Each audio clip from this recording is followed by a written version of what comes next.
So for any opposition spokesperson to castigate another opposition party or leader or candidate is the highest level of infantilism and insufferable idiocy. That's what it is. So if an NDC spokesperson attacks Atiku and NDC, he or she is plainly stupid. Don't understand the logic of power.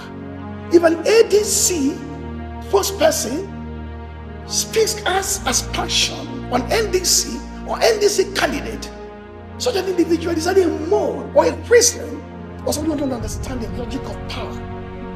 2023, Bola Tinubu scored 36.7% of the vote, 8 million. So I don't expect him, based on this, and having failed woefully, to score more than 5 million. Even the drop, he will not add. And Obi scored 6, and he's just warming up. And he didn't have anybody in the north. Let's be honest about it. When that Ahmed said, I pity, I didn't pity, I understand what he's talking about. The place where for Obidient was doing Kuwait from the southwest as a running mate. Now Kwankwaso, arguably the most potent force in terms of charismatic appeal, with a red cap, millions of them all over the north. I said, I will work with you. That's almost an additional 1 million vote. With other votes bleeding into here. We don't know what happened with APM and other parties and PRP. If that happens, you may find that Obi is going to harness and harvest close to 5 more million votes to the 6.30 million he has, while Bola Tinubu will shrink from his 8 million votes to about 5 million votes. P2B will win the presidency for the simple reason that nobody saw it coming in 2023, and this time is stronger than in 2023. This is Naija Unfiltered on Symphony TV. My name is Olawale Oluwade, and my guest today is none other than Professor Udenta, founding National Secretary, Alliance for Democracy, and fellow of the Abuja School of Social and Political Thought. Prof, nice to see you once again. Oh, it's a pleasure. It's been a while. It's been a while, and a lot has happened. I've come to be, as usual, slaughtered. You're more than capable, to give back as much as you take. And hi to Nigerians. Please queue in and then watch what I believe to be a productive conversation. You're welcome, Prof. Thank you. Let's get on with it. It's three years exactly, like a week ago now, May 29th, when President Bola Tinubu was sworn in as president. And give us your overview of performance, just on 3 areas: insecurity, the economy, and deepening or weakening democracy in Nigeria. Succinctly put, the Bola presidency has remained incoherent from start to this contemporary period, to this exact date you are describing. At the level of economic incoherence, the way the the macroeconomic policies were manipulated, not in the interest of Nigerians, but to suit and serve the purposes of imperial powers in the West. The Naira flotation, the subsidy is gone, the tax regime, and the retreat of the state from the commanding heights of the economy in terms of human infrastructure and human security, education, welfare of the people, transportation, rent, Medicare, cost of staple foodstuffs. They've gone off the roof. We have to actually humanize some of these disasters, economic disasters. My wife came back the other day with clutching a small waterproof. Said, look inside here, small pepper, 15,000 naira. A tiny basket of tomatoes, 25,000 naira. You can check in the market, you have a family. People can barely feed. The wage is not living wage. So the level of economy is a disastrous presidency. I love insecurity. It has bled from the northeast, swerved into the northwest, anchored on the north central, and is now finding a home in the southwest, his own base. That's an insecurity disaster. At the level of even corruption, at the level of the weakening of the national spirit, what they call the historic spirit that binds the nation together, sense of inclusion, sense of equity and justice. I have a government of the president, his kingsmen and kingswomen unabashedly. That is why I find the tensions in the land. That's why I find the fault lines exploding.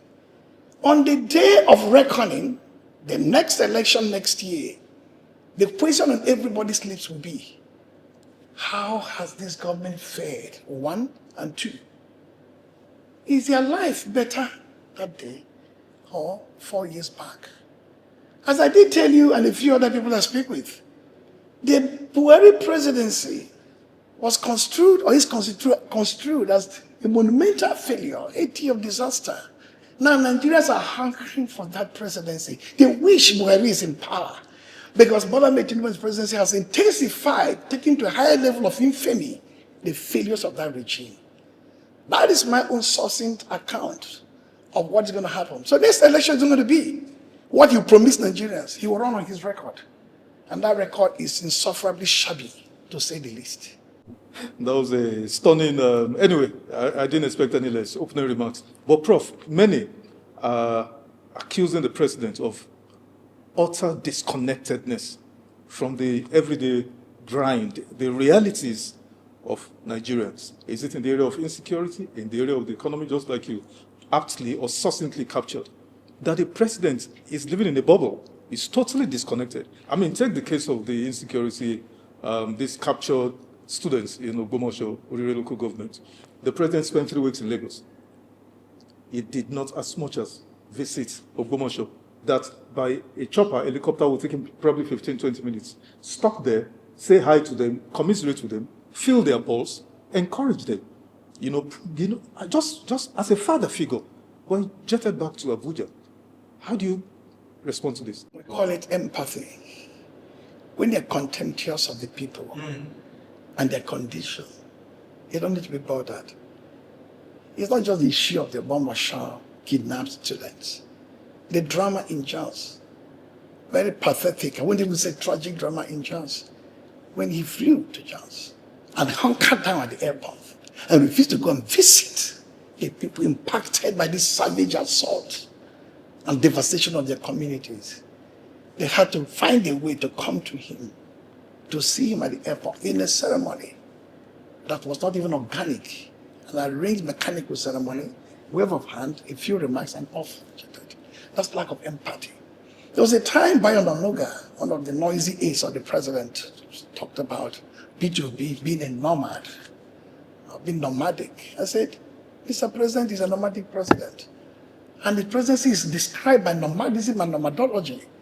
A sense of restlessness of soul in which I do not want to be captured sitting down to govern, to look into the hearts and eyes and minds of the people, to see their pain, their anger, their anguish, their sense of discontent, and to reach out as that father figure.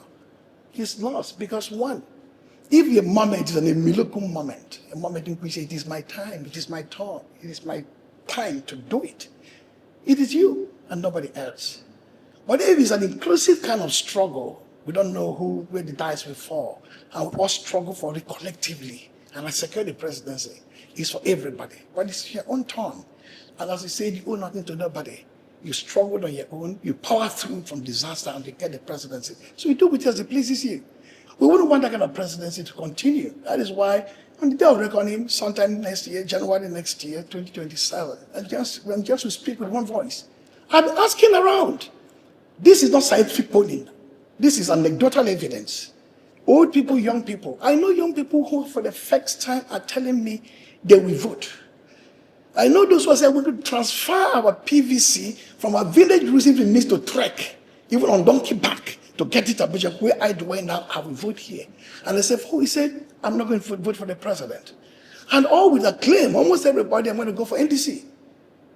Almost. On their own, and totally, I'm going to go for NDC, I'm going to go for P2B or Kwankwaso for the parties that Dixon put together. That seems to be the way people are going.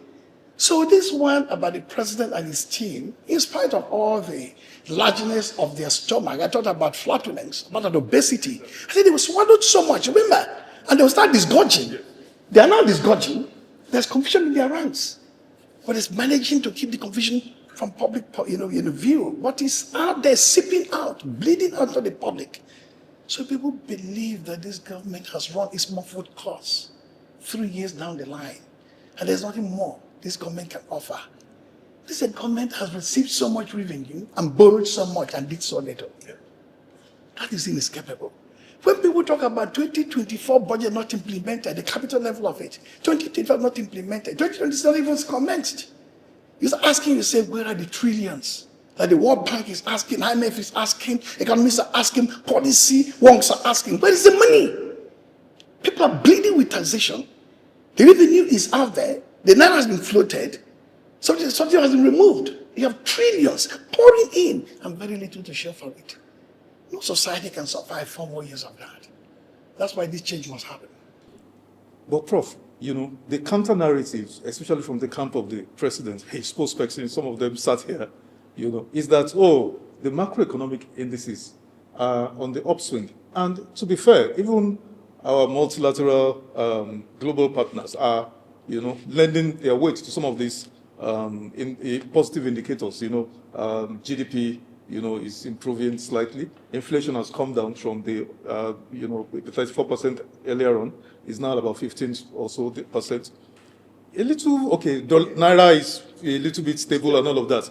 Okay. And they tout these as, that the reforms are working. Okay, you can manipulate macroeconomic figures, abstract figures, to suit the exigencies of the moment in order to assuage the feelings of a public that is already completely disconnected from you.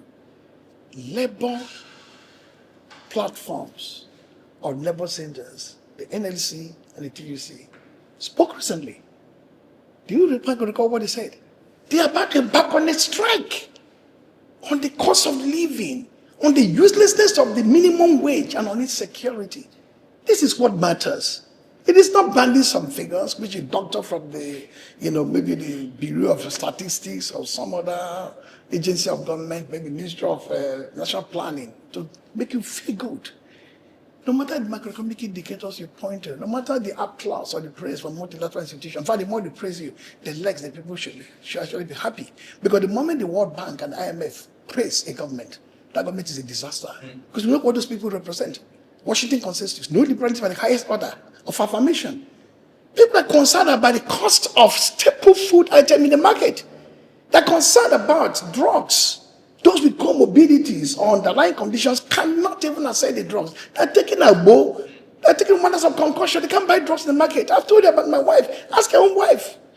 Ask other people you know. You go to the market. Things are escalated. Cooking gas is 22,000 naira. So what the hell is anybody talking about? It's an insult to Nigeria to sit where he said the person sat and open the person's wide mouth to actually do what? Pour scorn and contempt on the misery of the people. That's not acceptable.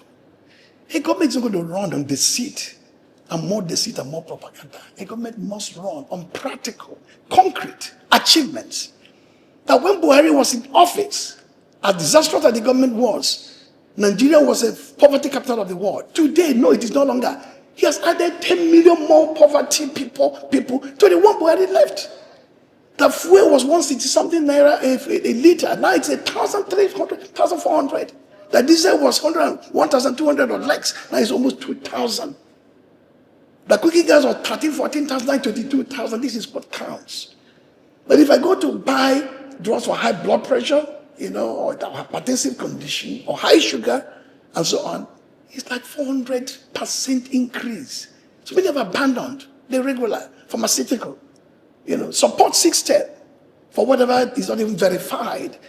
So yes, it is important for them to keep screaming about economic stability and the lower inflationary threshold of pressure, and more the anger of the people brewing because of that sense of diminished humanity, that sense of depreciated essence as beings.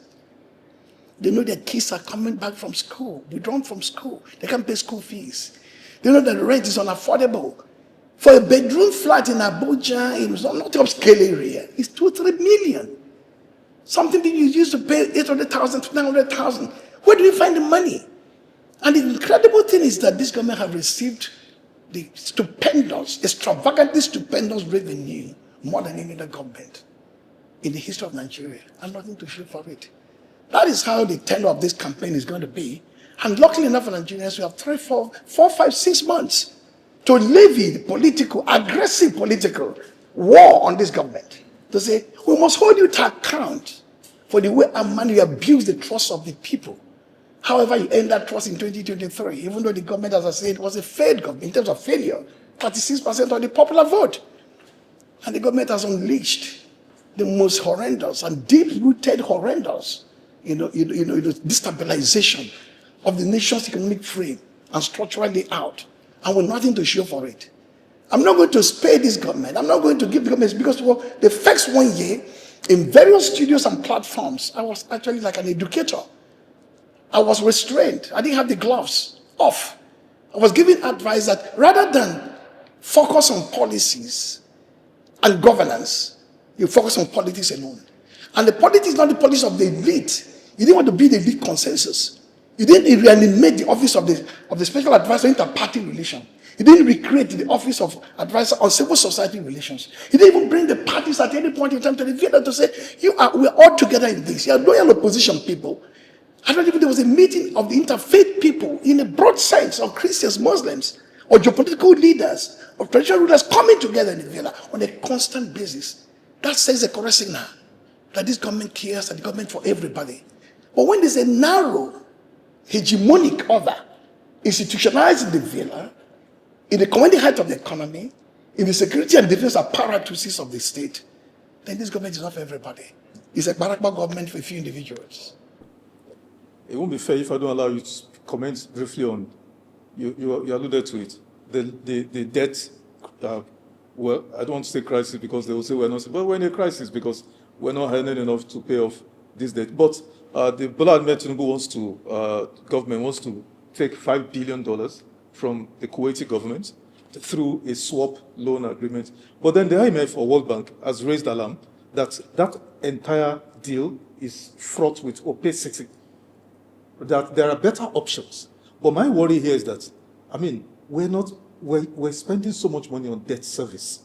And then the National Assembly that should actually do oversight, proper oversight, to ensure these loans are targeted at the things, some of these things you're talking about, human development, they are not. What's going on, Prof? The National Assembly. Which one, National Assembly? Do you have a National Assembly? We have. With the name. There's an institution called the National Assembly that ought to be the first arm of government. It's not the second arm of government. That's the foundation of representative democracy, the parliament. That's why in the US, it's called Capitol Hill. It's on top. The White House is beneath it. And it's made of gold and marble. And white is chalk and stone to show how imperfect and inferior it is to the Capitol Hill. Now you have my BIOS National Assembly is an appendage. Not even a respectable appendage, a miserable appendage of the presidency. So there's no National Assembly in the sense of a National Assembly of the likes of having, maybe the late Chukwukadeba as a Senate president, even President as a Senate president, even Ken Naman as a Senate president, or David Mark even as a Senate president. Now have you have a caricature contraption of somebody or people who say, Mr. President, bring it on. Anything you want us to do, we do it for you without hesitation.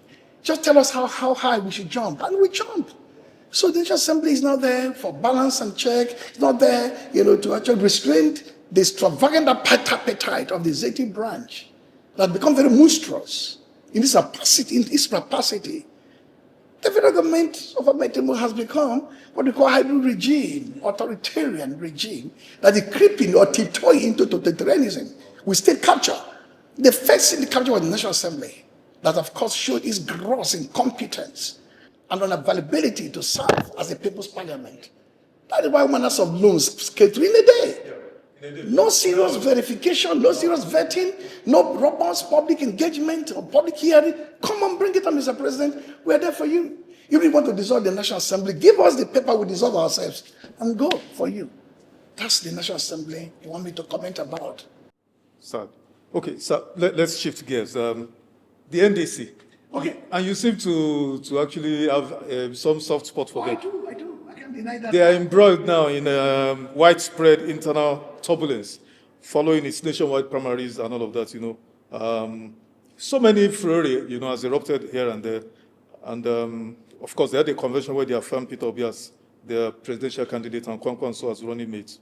But there's been severe fracturing here and there. Can you comment on all of this debacle, engulfing the party? I guess it was yesterday that the founder of the party, His Excellency Sir Dixon, was on air, not in a platform, some other platform, and spoke powerfully and eloquently. And he covered three broad things. This is a party of a new type. He and some patriotic Nigerians put together, not for the purposes of today alone, but for generations to come. With ANC as the overarching, model that this party is going to adopt. Ideological clarity, philosophical depth, and institutional coherence. That means the idea is to build a very strong party, but it will take time to build a strong party. Secondly, the party is prepared and desirous of taking power. So you need to have allies and friends who have the capacity to help the party achieve it. That's how they courted a P2P and a certain, Rabbi Kwankwaso, who came on board, bringing with them two potent movements. The Obidient movement, they caught them, and some other affiliated democratic infrastructure that powered that charismatic agenda of P2P. And then the Kwankwaso movement, the raw energy, the charismatic energy, the populist instinct you find in the north and increasingly across the country. So when you blend these two movements and blend a party that is disciplined, growing in stature, clear ideologically, and then solemn in terms of philosophical calculation, then the party has the capacity to get it right. But the party was just born 4-5 months ago. So births, pangs will always follow such a pattern. Hiccups are normal in politics. If I listen very well to the founder of the party, what he said, in an opposition party, even a overall opposition environment, opposition landscape, there are two environments, the internal environment and the external environment. I'll break it down for you. If I dovetail again into the NDC. The external environment is that on a certain day, months ago, opposition party leaders gathered in a battle, what they call the battle summit, that generated the battle declaration. We are one, but we will be splintered for now, like ghosts, which I kept telling you. They are ghostly, they move, permeate spaces in an interior form. So this vicious government is not going to trap everybody down one party and destroy the party using the instrumentality of lawfare. So let us find ourselves in different portals of opposition. Find ourselves in NDC, in ADC, in a SDP, if it's available, in a Reform Labour, in a PRP, in APM, and so on. And they did. So suddenly now you have, having emerged, a candidate of NDC, a candidate of ADC, a candidate of Labour of APM, a candidate of PRP, etc.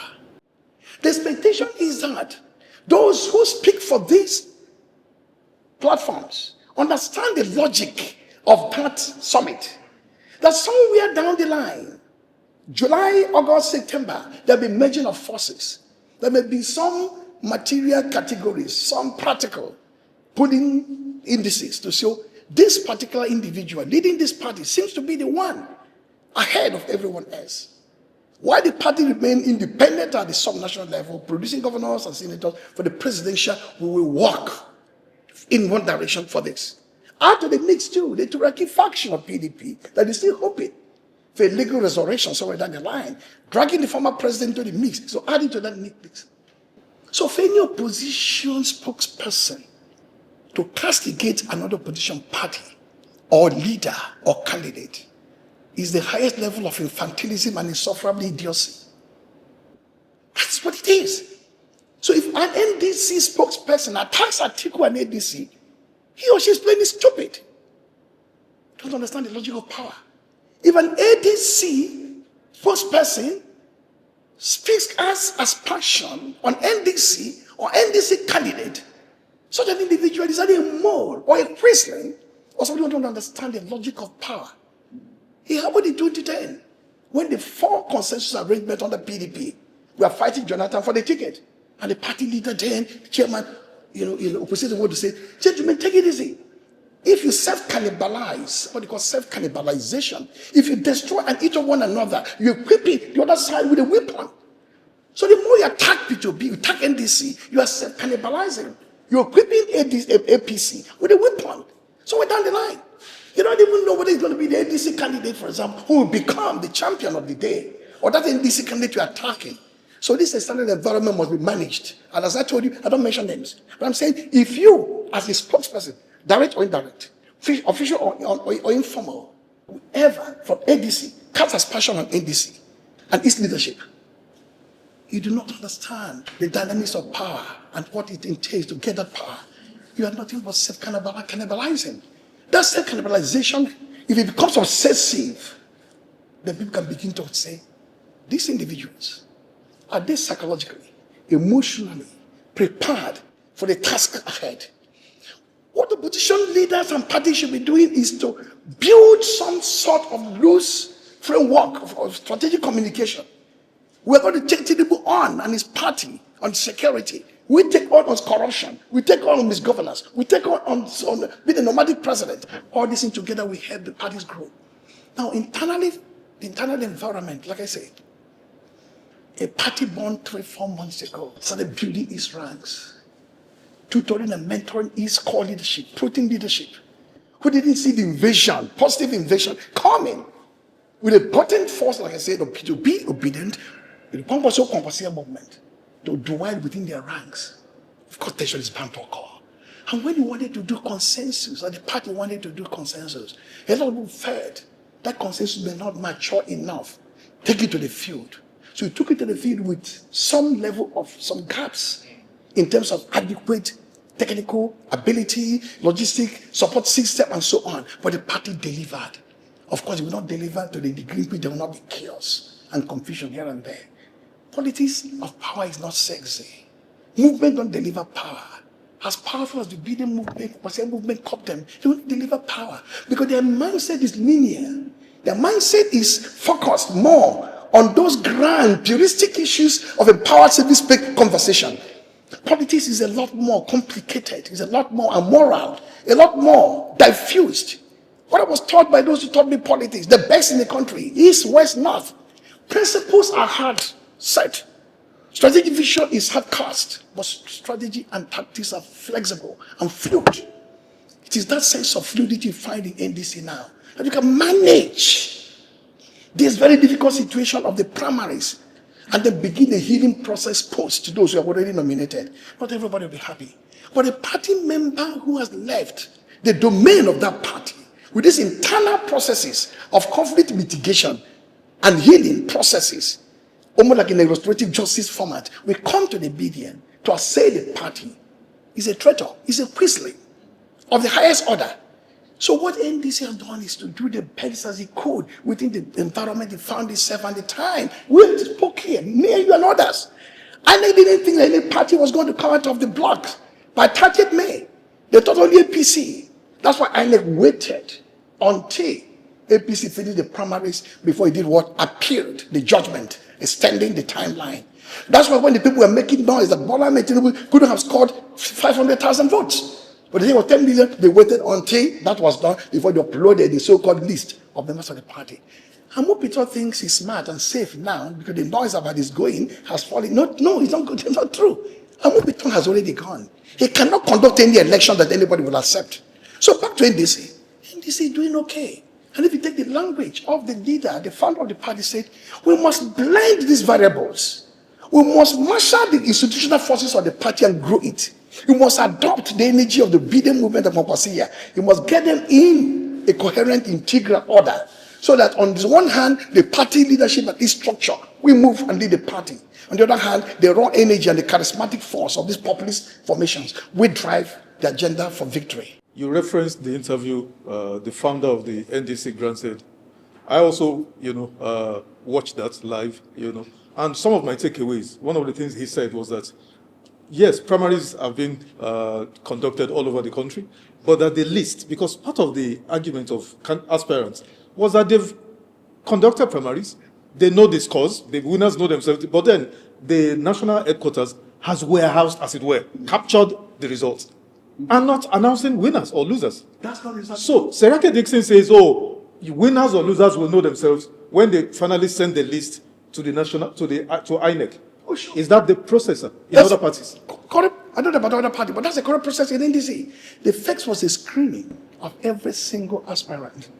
And the mandate was not to fail an aspirant. The party could have decided that out of 10 contesting for one constituency, screen out 7 and leave only 3. It makes it easy for you to manage even the process of consensus building. Screen out 9 and leave 1. And at that stage, you, the person screened out, has no legal threshold or foundation to go to court because you've not collected the form that goes to the nominated candidate. It's an internal party matter. Why do you think the party left everybody rather than screening people out? If I show you this cause, if I'm going to come next time and say, I have this cause, if I'm thinking about the party, said, on this threshold of when did you join the party? Your capacity as a candidate, be the new party. It's not a party like APC that have agglutinated, what they call resource agglutination, flatulence and obesity, eating too much of people's money. So they can power their campaign all over. We need people with strength of character, clarity of vision, belief in the party program, at the same time with the capacity to run the election. That means on that, you can say, you have failed. 2, when did you join the party? Are you just a elected crusher? Are you a more planted in? Bam, can screen you out.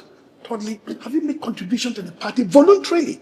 That's why the noise about 10 billion, 20 billion came about. But it is voluntary contribution. We need the resources for the party to build the party. Not the party, not the resources to build an individual resource base. And it was widely circulated and documented. And people signed and said, I'm making voluntary contribution to the party, win or lose. And there was a dinner for the aspirants, with the leader and the candidate of the party, P2B, and the person was represented. He was unavoidably absent. Spoke passionately to the aspirant and said, today marks a beginning where everybody is now part of a new political family. This inclusive family means that if you don't get it now, you get it tomorrow. If you don't get the nomination, you can be part of the campaign infrastructure, which will be robust in nature, national, zonal, state. If we win, you're the first line in terms of patronage because you're qualified and accepted it. So the issue of 10 million, 20 million is a party voluntary contribution. If you made a voluntary contribution, it is from your heart, from your will, from your mind to say, I'm happy to grow my party, not because of instantaneous gratification, but because of what I expect the party to become tomorrow. And for, not only for me, not only for the members of the party, but for the generality of millions of Nigerians suffering under the blow, savage blow of this failed presidency of Bola Tinubu. So that is why when somebody says, oh, there was confusion, I say, yes, there should be confusion. Oh, there was chaos here. Oh, they expect a 4-month party. But how do you manage confusion and chaos? How do you bring order out of disorder? That's what the party is now doing, through reconciliation, through healing, through restorative justice mechanisms, both indigenous and imported, through all ADR steps is being taken. At the end of the day, trust me, even the disaffected ones will say, oh my God, we didn't know this is how it's going to be. That's part of the reason why I'm here. It is not because I'm selling something, it's because I'm teaching those who want to learn about how parties grow. And finally, like he did say, and I'm sure that leaders of the party, including the candidate himself, if you're obedient and you're attacking NDC, you're attacking P2P. If you're Kwankwaso and you're deprecating the party leadership or the founder and his people, you're attacking Kwankwaso, because at the end of the day, they're blended together in organic totality. There's no way we can separate them. So what you do is that you have an in-house mechanism where you have to ventilate all your problems, all the difficulties, all the discontentment or disillusionment internally. And the party will involve a robust internal mechanism, which the party is already doing. So that is how I look at it for now. Prof, one of the accusations, and I have lots of members of NDC, personal messages to me. Now, one of their grievance, deep-seated grievance, is that they will go to the so-called party headquarters, which is the house of the founder, Sereke Dixon. Number one, he has sidelined the official NWC members. He's the only one they interface with. No chairman, no secretary, only him. And then he keeps them waiting in his living room for hours. He gets up and says, I'm going to sleep. Okay. Is that how they run the party, sir? Now, whoever has sent you that message. Not 1, not 10. I said whoever, and it could be 30, it could be 50. Once NDC emerged and grew in leaps and bounds, powered by that original vision of the founder and his small team, and then the invasion, positive invasion for me, of P2B, who became the candidate, and Kwankwaso, alarm bell rang. We don't even know the people that come around to the party headquarters, or come around to the leader's house, or come around to see P2B, his place, or Kwankwaso and so on there. The party headquarters are being the centerpiece of action. I can break it down for you. Everything NDC has done in terms of party building culture. One, the first committee was on screening, which was advertised and announced. And I was a member, not because I was a member of the party, because it said members of the party, two, seasoned technocrats and professionals, public intellectuals, journalists of high repute, will constitute this screening to give it more sense of credibility. That it's not just an internal affair of the party. External forces came in there with nothing to lose. And we worked for 1 week. We didn't see the explosion. It was more than expected. In the southeast, south, middle belt, even parts of the north, the surge was indescribable. The panic occurred within the ranks of APC. And possibly in the rank of other opposition party leaders, as it shouldn't be so. So when it overwhelmed, then the party set up even another panel to oversee the work of the screening committee. The overall plan there was to have a consensus to say, okay, have a consensus in which you win and prune down a whole lot of people. But then the party took another decision collectively with the support of the candidates. Why screen anybody out when they have all pre-qualified on their own? They pay their dues, they pay the contribution, they collected the form. Some have even made a voluntary contribution. Let them go to the field and take their popularity. I can bet you here, freely from my heart, even though not the party leader, the party, by sending people to the field, saw the kind of surge nobody expected to see on ground for such a young party.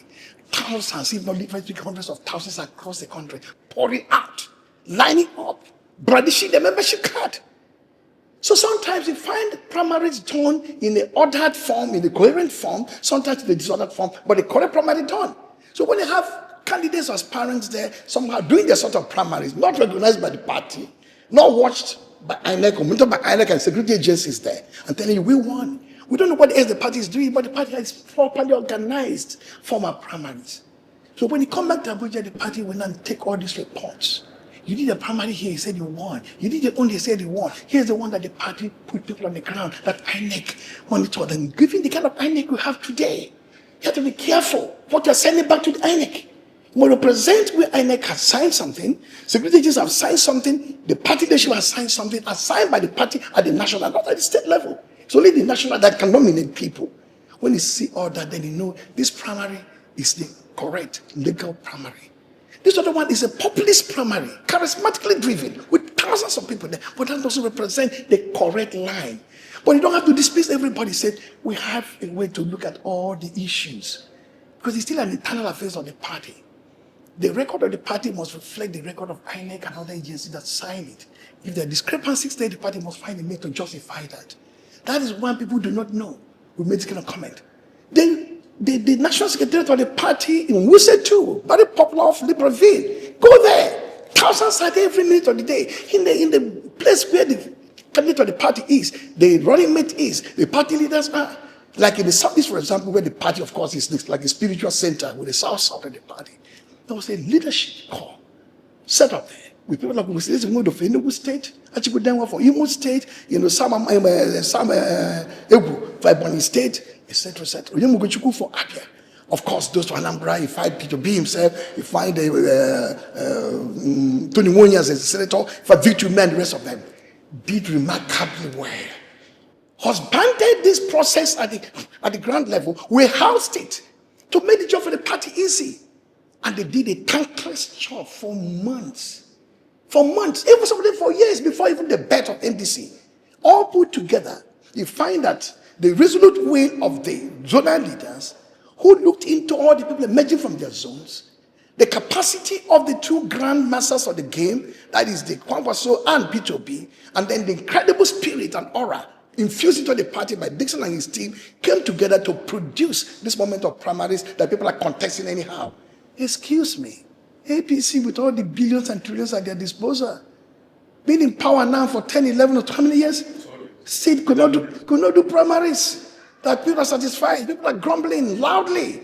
Then a party that is 5 months, a party of a new type, with a new spirit, a new focus, a new ethos. You expect it to get it right everywhere. No, that's not possible.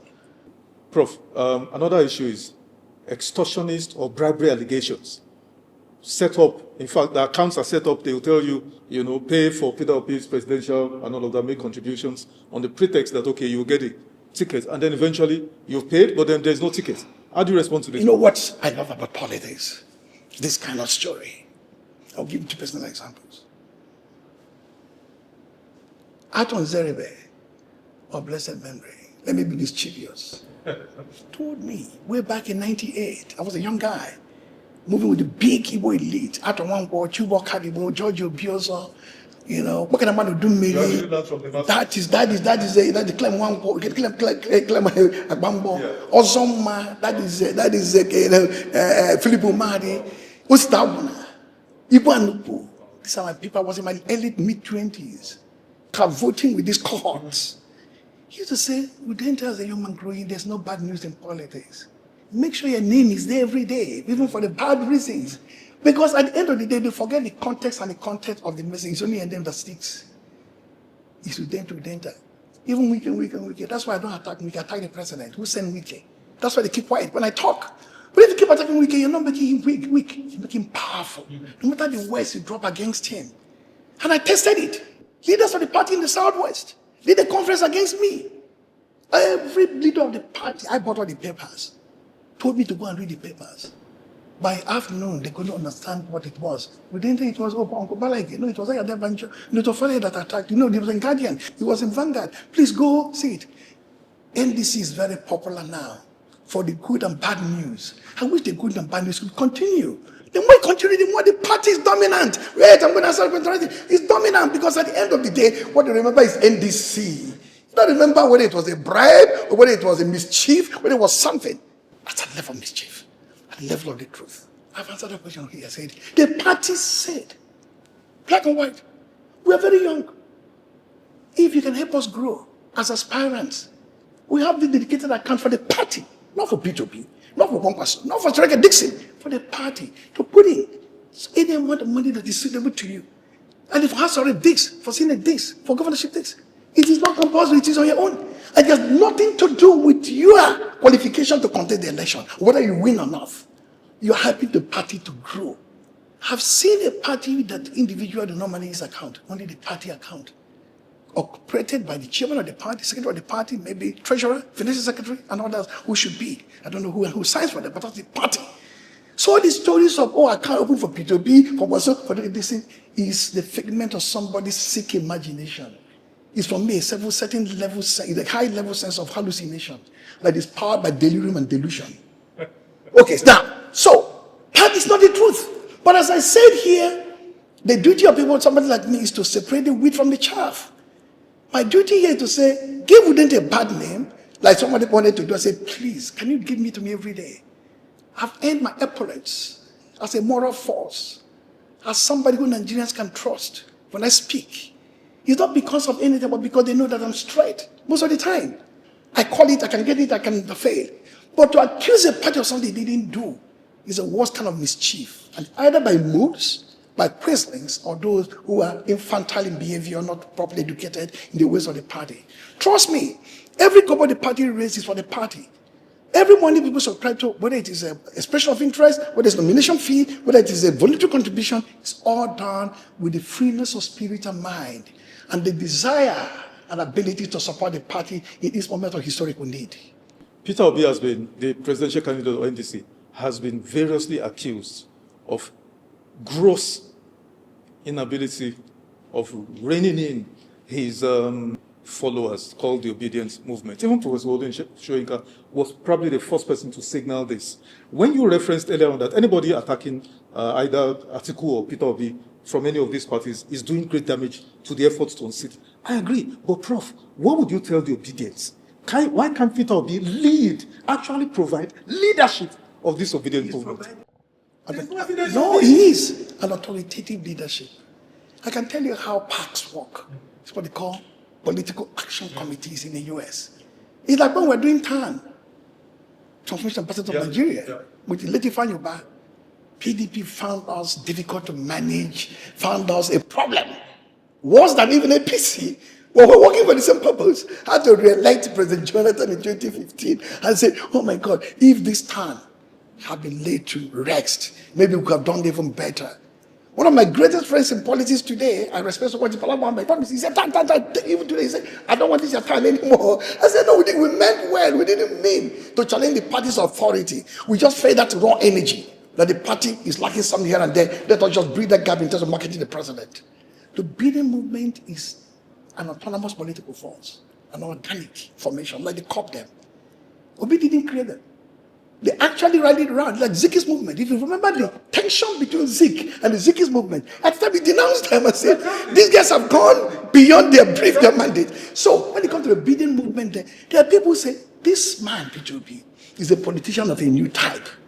He's a new breed in terms of philosophical orientation, moral imagination, imperative. Somebody with a clear direction about production, not consumption, physical responsibility, prudence, and so on. This is somebody who will lead this country. We're creating something around him. Sometimes this is done in a temperate manner, sometimes in a intemperate manner. So what it does is moral social persuasion, calming them down as it should. You can't just come and run through them like that. And that's what I'm doing on this stage. Because I know the Obidient movement and they respect me. I said, calm down, take it easy. You want P2B to win the presidency. NDC is there, the tool, the potent official weapon with which he's going to do it. Do not assail. If you have any issue, what you do is that you will simply take it to your leader, P2B, or the DG or the leader of that Tanko Yunus, and said, these are the issues we have with the party, the way it is being managed, or they were being represented, or they were being accommodated. If we don't take steps to, we're going to riot, not in terms of physical street riot, in terms of political, ideological riot. That is how you manage it. But when Shoyinka talked about the fascist mentality of that, I descended on somebody called a father, Kongi, like Chabe, the best of our era, humanists. But instead, he went too far to describe young boys and girls who are angry with the system as fascistic elements, which means they are opening the portal for the government to decide with criminal charges. Same with Alai Mohammed, my friend, my comrade in the past. I really did too. Now I try to get obedience to understand that movements don't deliver political power. Movements deliver moments of what they call transgression, political transgression, moment of political seduction, and again, moments of disruption. That means you disrupt the existing order. You challenge those who are in the system. You question conventionality. You try to bring down orthodoxy. But they can't take political power on their own, as important as you are. So you need that, like Kwankwaso here, a machine that is ideologically clear, institutionally directed, like NDC, to help guide these people together. It's a process.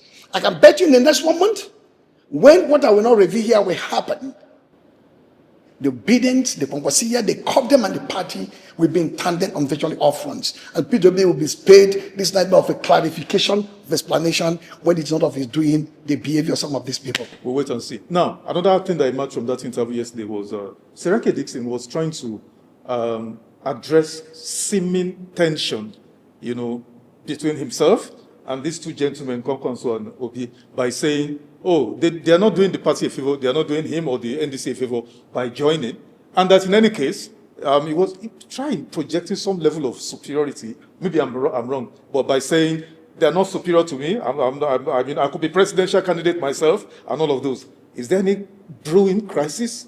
Anything happening? Do you watch AGT and BGT, that is American Got Talent, or Britain Got Talent? Yes. Beautiful show, by someone Kuwait. Yeah.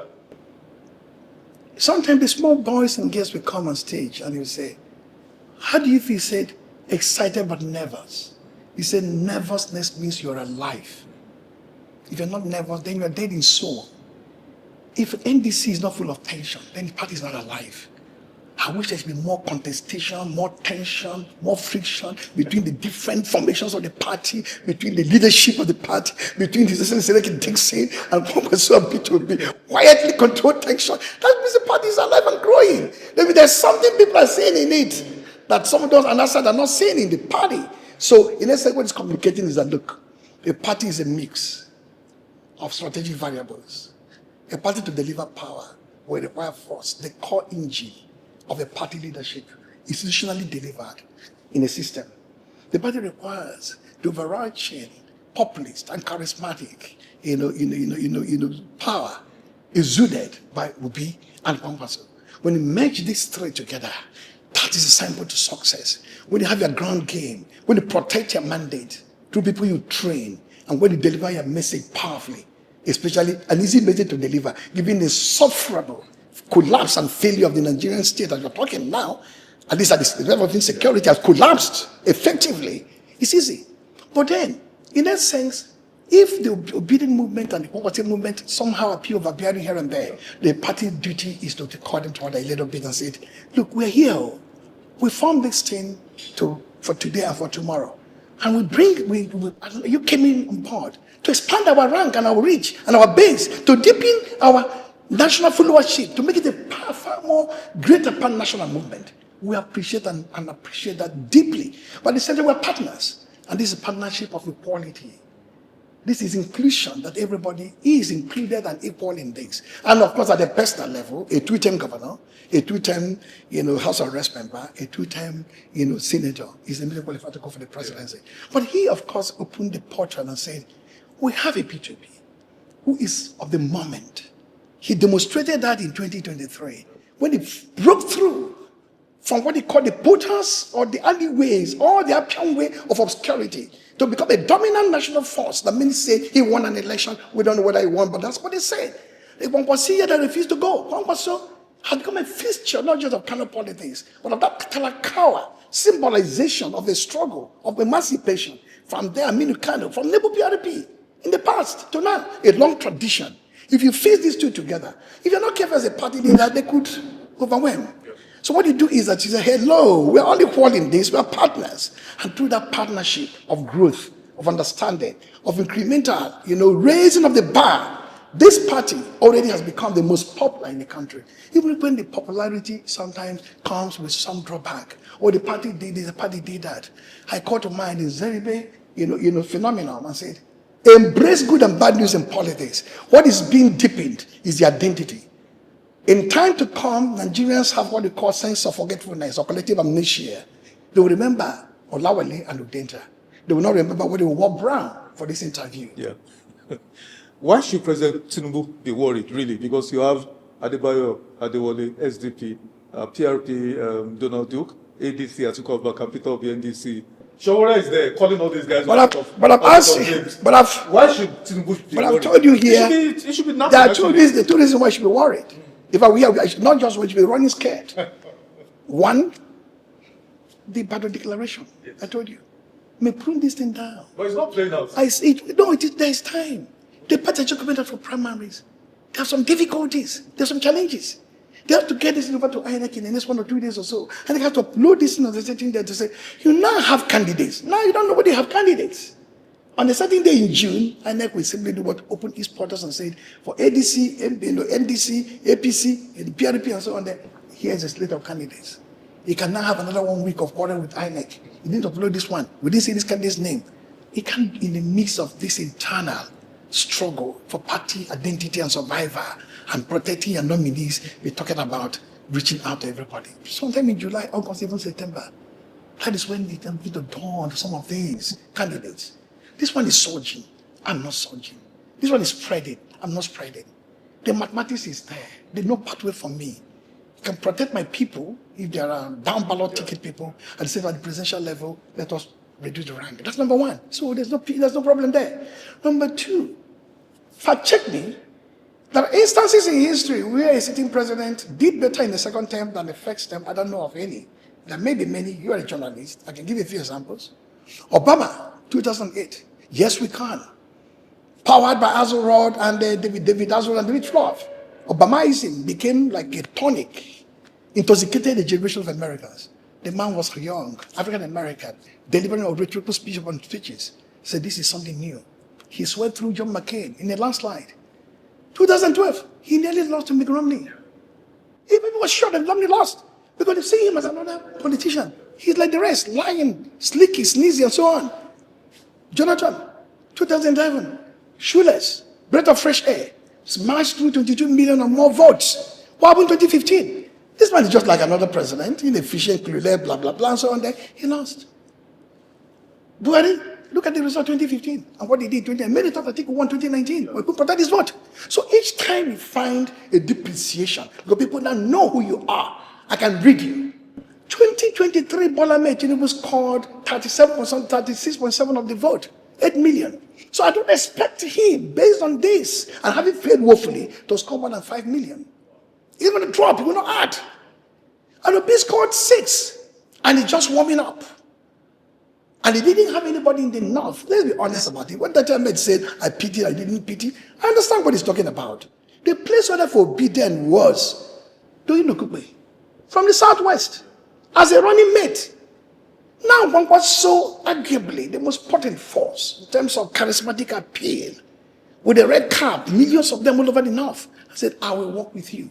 That's almost an additional 1 million vote, with other votes bleeding into here. We don't know what happened with APM and other parties and PRP. If that happens, you may find that Obi is going to harness and harvest close to 5 more million votes to the 6.something million he has, while Bola Tinubu will shrink from his 8 million votes to about 5 million votes. For the other ones, as I said, I will not speak for them because this is the opposition politics we're doing now. You do not castigate those on the other side. You already bring everybody together. Let me reference a quote from Bloomberg, an American news medium, in a publication. Nigerian politician, I'm quoting, a Nigerian politician, Peter Obi, will run for president in the upcoming general elections. This decision will likely lead to a further fragmentation of the opposition against incumbent Bola Tinubu. Do you agree with Bloomberg? Well, Bloomberg, respected American magazine, and there's a television station too, Bloomberg and so on. I will tell you something. I don't know the time we have. In 2010, then Governor Bukola Saraki hired Paul Begala. Begala was among the trio that constructed the Clinton presidency, the comeback kid phenomenon. In fact, the famous byline, it's the economy stupid. Stupid. Yeah. Paul Begala, George Stephanopoulos, and James Cavalier, exactly. The best, even today, A-lister. Exactly. He came as a consultant. We flew from Abuja to Kwara and spent the night, all through the night and morning, all to 4 a.m. 10 o'clock when he convened at the breakfast, he had his bag packed. And he told the governor, I'm going. He said, what? I have 2 people with me, I'm going. He said, why? You have Udenta with you here. He's better than me. Wow. He knows the local environment. He understands the nuances, the dynamics on the force. And Udenta, you don't belong here, you belong with me and with Blizzard on the State of the Nation, that program on CNN. And he left. That's an answer to your question. As important as Bloomberg is, it does not tell us the story of Nigeria. The way we understand the story, whether there's fragmentation, whether there's going to be a rebirth, going to be a fusion of forces. So when he says Bloomberg, people will panic. No. Nobody in Bloomberg is better than me in terms of authoritativeness of Nigerian political condition or circumstances. If you like, go to Bloomberg magazine, bring me on board on the TV or anywhere. I can tell you for free that Hassan, who was that? Of Al Jazeera. Mehdi Hassan. Within 10 minutes, I'll destroy him. Wow. Now, if you have access to Mehdi Hassan, let be one of your talking points. Udenta on this still said, 10 minutes, it will be a lecture. And nothing more. I can't fault that anyway. I have a bias for intellectuals such as yourself, so I can't fault that. Now, Prof, maybe in 2-3 minutes, give us your, even though let's do scenario like they're all going to compete independently. Give us your assessment of this, each of these 5 or 6 presidential candidates. I'm going to speak for the party I've so far adopted. Okay. I've not 100% embraced. I'm inclined towards. P2B will win the presidency for the simple reason that nobody saw it coming in 2023. And this time is stronger than in 2023. He has a more formidable party, rooted in history and struggle.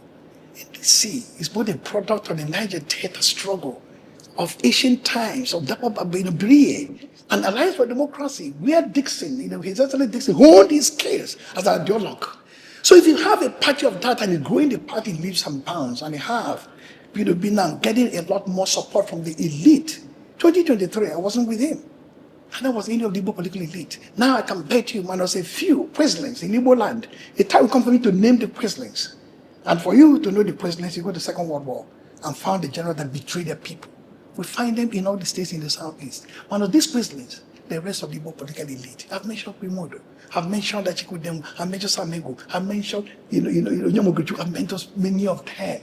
Even those who find themselves in a different party, like a Kobandu, like a Baribe, and so on, they're all. So that's a surprising thing. That is not only will be, we sweep 95% of every state in the southeast. Mark today. Whatever they like to do on ground, the presidents, he will take the province of the states in the southeast. He will beat the president Seli in the south. He will devastate him in Abuja here. And then, of course, do very well in the north central. With the Kwankwaso movement and with the support coming in from the blended opposition force, he will be the next president. Peter Obi has lost some key allies. Kenneth Okonkwo, Val Ozigbo, and a few others. Well, as I said, I don't talk about individuals specifically. Yes. When they talk about allies, talk about electoral allies, electoral support structure. Somebody come to gate and deliver 500,000 votes, 5 million votes, 2,000 votes here. I don't think he has lost that. When it comes to public speaking and engagement and strategic communication, if you have an Udenta, for example, to speak for him and his party and his campaign, he doesn't need anybody else. I'm just saying, he needs a lot of people. There will be a lot of people in the team. The point I'm making is that if people you have mentioned have to do with strategic communication, with messaging and so on, the time has come for the country to realize that this moment is made for people like us, for P2P, for Sereke Dixon, for Kwankwaso, for NDC.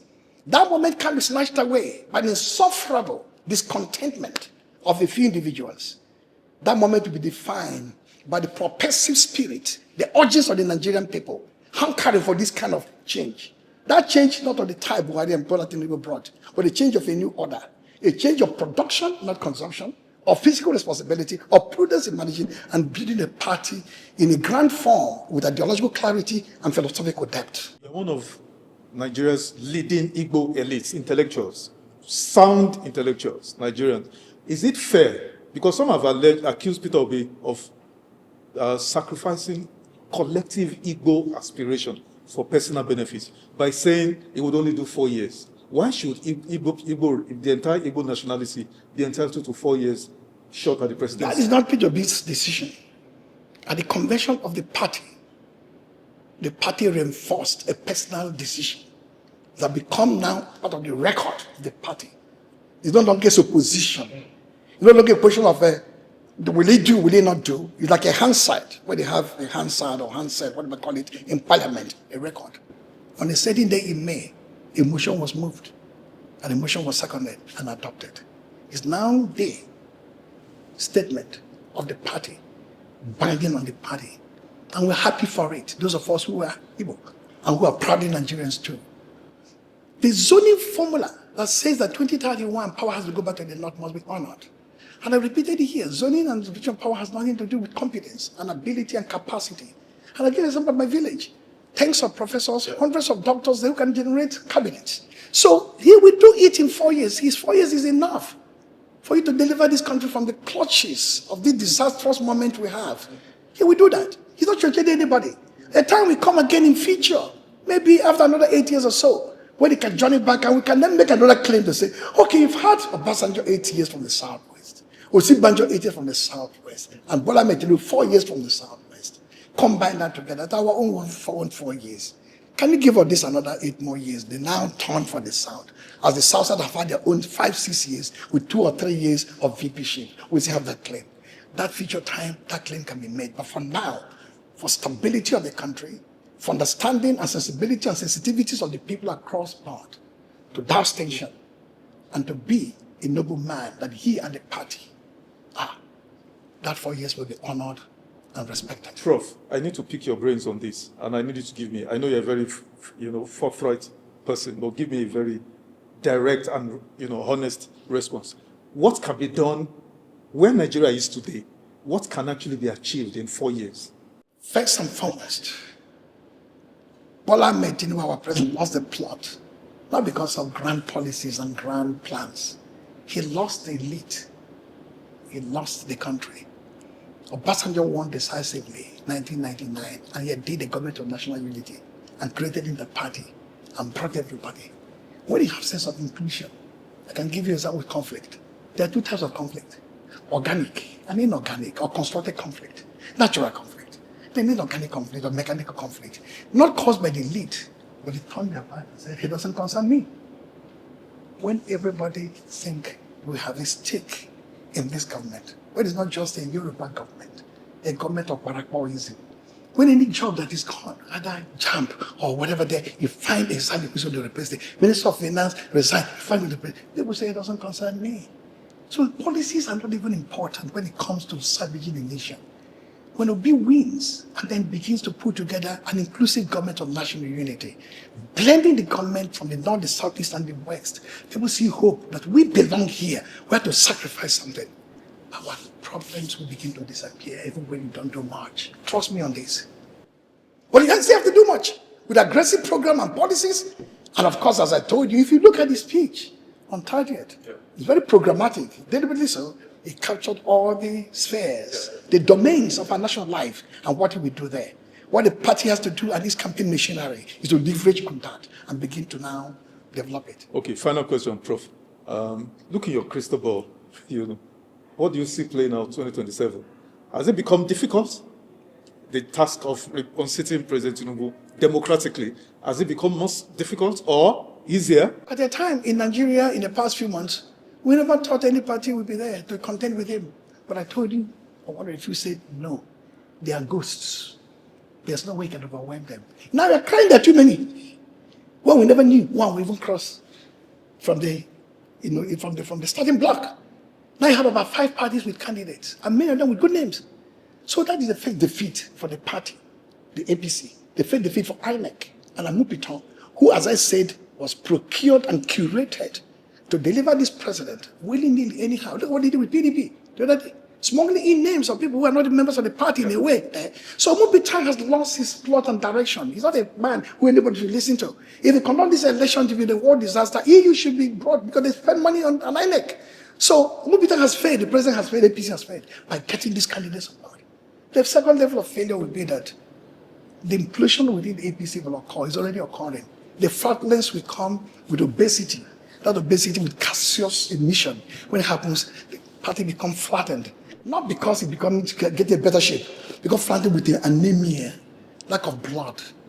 APC will be drained of blood between now and election because they will have nothing to run on but the shabby record of the president and his government. I know I said last, but this is the last one. INEC, Yaga Africa Director, Executive Director, Samson Todo said is not independent. You have said it here that Amupiton has lost the plot. He should go. It should go. How do we get INEC to conduct free, fair, credible elections? Because you need, INEC has 2 environments. I mean, in terms of the electromagnetic body, it's internal environment for Amupiton, and the gang put together there to help deliver the president.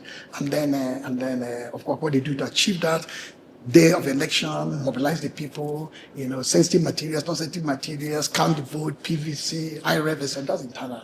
It's that environment is. Did you train your agents well to protect your mandate? Do you have agents in every single voting precinct, every voting booth? 2 of them. Do they have a smartphone of a smart type? They'll record this 8A. So do all the things it takes. Do you have robust external, domestic observers? Do you have international observers who are prepared to do their job well? Do you have a strategic communication scale with the team? They're going to overwhelm them and let them know that they cannot do this and get away with it in a legitimate, legal, constitutional manner. Build up on the standard environment very well, and then ensure that the internal environment is overwhelmed and will not do what they did in 2023. But the first step is for Amupiton to go. That doesn't mean the president will not appoint the next manager. But when he knows that what happened to Amupiton, he may sit up and do slightly better than Amupiton. Yes. Nice place to anchor. Prof, always a pleasure having you on the show. And I'm sure we'll see. Of course, often. Definitely.